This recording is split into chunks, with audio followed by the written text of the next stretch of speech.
नमस्ते दोस्तों, डेट आज का 18 मई 2020 और स्वागत है आपका वेब स्वाध्याय एंड स्टडी का वर्कआउट डिस्कशन में। तो आइए स्टार्ट करते हैं। हमारा आज का पहला वर्कअप है dwindle. Dwindle means gradually diminishing in size, amount और स्ट्रेंथ, यानी कि कम होना, सिकुड़ना। ग्रेजुअली यानी धीरे धीरे, डिमिनिशिंग यानी कम होना, इन यानी में, साइज मतलब आकार में, अमाउंट यानी मात्रा में, स्ट्रेंथ यानी शक्ति में। यानी कि किसी की जो आकार, किसी का जो मात्रा, किसी की शक्ति है, उसमें धीरे धीरे जो कमी होती है, सिकुड़न होती है, उसको बोलते हैं ड्विंडल। ड्विंडल यानी कम होना या सिकुड़ना। तो अगर ड्विंडल को आप मेमोराइज करना चाहो तो इसको फनी वर्ड्स में तोड़ते हैं। ड्विंडल, देसाई बंडल, देसाई जो बीड़ी आती है उसका बंडल, देसाई का बंडल, ड्विंडल यानी देसाई का बंडल। तो इससे एक फनी सेंटेंस बनाते हैं कि देसाई के बंडल की बीड़ी पीते पीते उसका शरीर धीरे धीरे कम होता जा रहा है, सिकुड़ता जा रहा है, ड्विंडल होता जा रहा है। क्या ड्विंडल होता जा रहा है? देसाई की बीड़ी पीते पीते उसका शरीर क्या हो रहा है? सिकुड़ता जा रहा है, कम होता जा रहा है, कमज़ोर होता जा रहा है। ड्विंडल मीन्स कम होना, सिकुड़ना। तो सो होप आप इसको मेमोराइज कर सकोगे। चलते हैं नेक्स्ट मीनिंग की ओर। नेक्स्ट मीनिंग है stagnation. Stagnation mean lack of activity, growth और डेवलपमेंट, यानी कि स्थिरता। लैक ऑफ एक्टिविटी, लैक यानी कमी, किसकी? एक्टिविटी की, एक्टिविटी क्रियाकलापों की। ग्रोथ यानी इसकी वृद्धि में कमी होना, या डेवलपमेंट यानी इसके विकास में कमी होना। और कहता स्टेगनेशन, जैसे अभी अर्थव्यवस्था स्टेगनाइजेशन की ओर जा रही है, एक तरह से स्थिर हो रही है। स्टेगनेशन को अगर मेमोराइज करना चाहो तो इसको दो वर्ड्स में तोड़ते हैं, STAG। स्टेग का मतलब होता है नर हिरण, यानी मेल डियर, DER, डियर यानी हिरण होता है, मेल डियर, नेशन यानी राष्ट्र होता है। तो ये एक तरह से स्टेगनेशन से एक फनी वर्ड्स बनाते हैं, फनी सेंटेंस बनाते हैं। हिरण के नेशन में, स्टेज में स्थिरता रहती है। हिरण के नेशन में यानी देश में, स्टेग के नेशन में, स्टेज में स्थिरता रहती है। तो सो होप आप इसको आराम से मेमोराइज कर सकोगे। चलते हैं नेक्स्ट मीनिंग की ओर। नेक्स्ट मीनिंग है desperate, means willing to do anything to improve one situation, यानी बेकरार हो जाना। यानी विलिंग यानी इच्छा होना किस चीज़ की? टू डू एनीथिंग, कुछ भी करने के लिए, किस लिए? टू इम्प्रूव वन सिचुएशन, अपनी जो अवस्था है उसको, उसमें इम्प्रूवमेंट लाने के लिए, कुछ भी करने के लिए तैयार होना, यानी कि डेस्परेट होना, यानी बेकरार हो जाना। तो इसको एक तरह से फनी वर्ड्स में तोड़ते हैं। देश पर आते, डेस्परेट इन देश पर आते।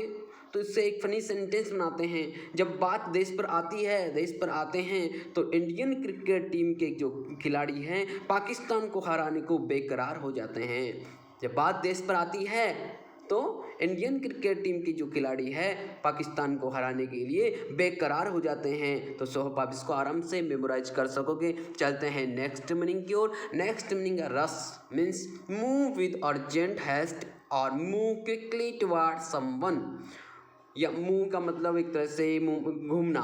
विद अर्जेंट, अर्जेंट का मतलब होता है आवश्यक, हैस्ट का मतलब जल्दी, और क्विकली यानी बहुत जल्दी, और टुवर्ड्स समवन, टुवर्ड्स मतलब की ओर, समवन यानी किसी, मतलब रस यानी जल्दी, जल्दी से किसी की ओर घूमना, तो उसको बोलते हैं रस, जल्दी करना। रस यानी जल्दी करना। रस का मतलब एक भीड़ भी होता है, तो रस यानी भीड़ और जल्दी दोनों हो गया। तो अगर इसको मेमोराइज करना चाहो तो इससे फनी सेंटेंस बनाते हैं। रस को रस्से से कोरिलेट कर सकते हैं। भीड़ में रस्से को जल्दी से खींच लेना चाहिए, भीड़ में रस्से को जल्दी से खींच लेना चाहिए। क्यों? क्योंकि भीड़ का पता नहीं रस्सा कहाँ गायब हो सकता है, कोई भी लेके जा सकता है। तो भीड़ में रस्से को जल्दी से रस कर लेना चाहिए, जल्दी से खींच लेना चाहिए। रस यानी भीड़ और रस यानी जल्दी, दोनों मीनिंग हो गए। तो सो होप आप इसको मेमोराइज कर सकोगे। चलते हैं नेक्स्ट मीनिंग की ओर। पेविंग द वे एक फ्रेजल वर्ब है, means to create a situation in which it is easier for someone to do something और समथिंग टू हैपन, यानी मार्ग प्रशस्त करना। एक तरह से एक ऐसी सिचुएशन क्रिएट करना। क्रिएट का मतलब होता है उत्पन्न करना। सिचुएशन मतलब अवस्था होता है, इन विच जिसमें कि इट इज़ ईजियर यह आसान हो जाता है, फॉर समवन किसी के लिए, क्या, टू डू समथिंग, कोई चीज़ करना किसी के लिए आसान हो जाए, तो ऐसी अवस्था उत्पन्न करना हो तो उसको बोलते हैं पेविंग द वे। और पेविंग का मतलब होता है पक्की सड़क या पत्थर का फर्श। पेविंग द वे यानी एक तरह से रास्ते में जो पत्थर बिछा देना, रास्ते में जो उसको एक तरह से पक्का रास्ते को पक्का कर देना। पेविंग द मतलब रास्ते को पक्का कर देना। पेविंग मतलब पक्की सड़क, पत्थर का फर्श आदि को बोलते हैं पेविंग। और पेविंग द वे मतलब रास्ते को बहुत अच्छा कर देना, मार्ग प्रशस्त करना। तो आप इसको आराम से मेमोराइज कर सकते हैं। और इसको मेमोराइज करने के लिए एक फनी वर्ड्स बनाते, फनी सेंटेंस बनाते हैं। मार्ग प्रशस्त करने वाले ही पाते हैं पाविंग, मार्ग प्रशस्त करने वाले ही पाविंग है पाते हैं। यानी मार्ग प्रशस्त करना, पेविंग द वे मतलब मार्ग प्रशस्त करना, रोड रास्ते को बहुत अच्छा कर देना। तो होप आप इसको मेमोराइज कर सकोगे। चलते हैं नेक्स्ट मीनिंग की ओर। नेक्स्ट मीनिंग है serpentine. Serpentine means complicated and difficult to understand, mean की टेढ़ा। कॉम्प्लिकेटेड है जो एक तरह से उलझा हुआ है, डिफिकल्ट है कठिन है, टू अंडरस्टैंड समझने में जो कठिन है, और जो एक तरह से कॉम्प्लेक्स है उलझा हुआ है, उसको बोलते हैं सर्पेंटाइन यानी कि टेढ़ा। एक सर्पेंटाइन को अगर मेमोराइज करना चाहो तो इससे फनी वर्ड्स में तोड़ते हैं, सर्प एंड टाइम। सर्प एन और टाइम को टाइम। सर्प जो होता है सांप होता है, सर्प एन टाइम पर टेढ़ा हो जाता है। सर्प क्या हो जाता है, एंड टाइम पर टेढ़ा हो जाता है, तो सर्पेंटाइन हो गया। सर्पेंटाइन यानी टेढ़ा हो जाना। तो होप आप इसको आराम से समझ सकोगे, मेमोराइज कर सकोगे। चलते हैं नेक्स्ट मीनिंग की ओर। नेक्स्ट मीनिंग है spiralling. Spiralling means show A continuous and dramatic increase, यानी कि एक लगातार और एक ड्रामेटिक, एक अचंभित तरीके से जो इंक्रीज हो उसको दिखाना हो, तो स्पायरलिंग कहते हैं उसे, स्पायरलिंग। तो स्पायरलिंग को स्पाइरल से बना, स्पायरलिंग SPIRL। स्पाइरल का मतलब होता है कुंडली। स्पाइरल का मतलब होता है कुंडली। तो स्पाइरलिंग जो उसको मेमोराइज करने के लिए एक फनी वर्ड्स बनाते हैं। स्पाई का रोल, स्पाइरलिंग स्पाई का रोल। स्पाई का रोल लगातार और अचानक बढ़ जाता है। पाई क्या होता है, जो पाई होता है मैथमेटिक्स में 3.1 पर। इस पाई का रोल लगातार और अचानक बढ़ जाता है। मैथमेटिक्स का जो इक्वेशन सोल्व करते हैं तो पाई का रोल जो क्या होता है, इस पाई का रोल क्या हो जाता है, लगातार और अचानक बढ़ जाता है कई जो इक्वेशंस में। तो स्पायरलिंग का मतलब so a continuous and dramatic increase. तो होप आप इसको मेमोराइज कर सकोगे। चलते हैं नेक्स्ट मीनिंग को। Reeling. Reeling means to be in a state of confusion और स्ट्रेस, यानी कि एक कन्फ्यूजन और स्ट्रेस की अवस्था में होना, यानी डगमगाना। रीलिंग मतलब डगमगाना। स्ट्रेस का मतलब होता है तनाव, और कन्फ्यूजन एक तरह से एक अवस्था जिसमें आप स्पष्ट नहीं हो, उसकी अवस्था में रहना रीलिंग कहलाता है, मतलब डगमगाना। तो रीलिंग को अगर आप मेमोराइज करना चाहो तो रील से कोरिलेट कर सकते हैं इसको। रील जो पुरानी कैसेट्स में लगा होता था, रील से ही एक तरह से डाटा सेव किया जाता था, वीडियोज़ को सेव किया जाता था। तो पूरा ऐसे एक फनी सेंटेंस बनाते हैं, पुरानी रील वाली कैसेट चलाने पर बीच में ही प्रॉब्लम आ जाने से फिल्म डगमगाने लगती है। पुरानी रील वाली कैसेट चलाने पर बीच में ही प्रॉब्लम आ जाने से डगमगाने लगती है। तो सोप आप इसको आराम से मेमोराइज कर सकोगे।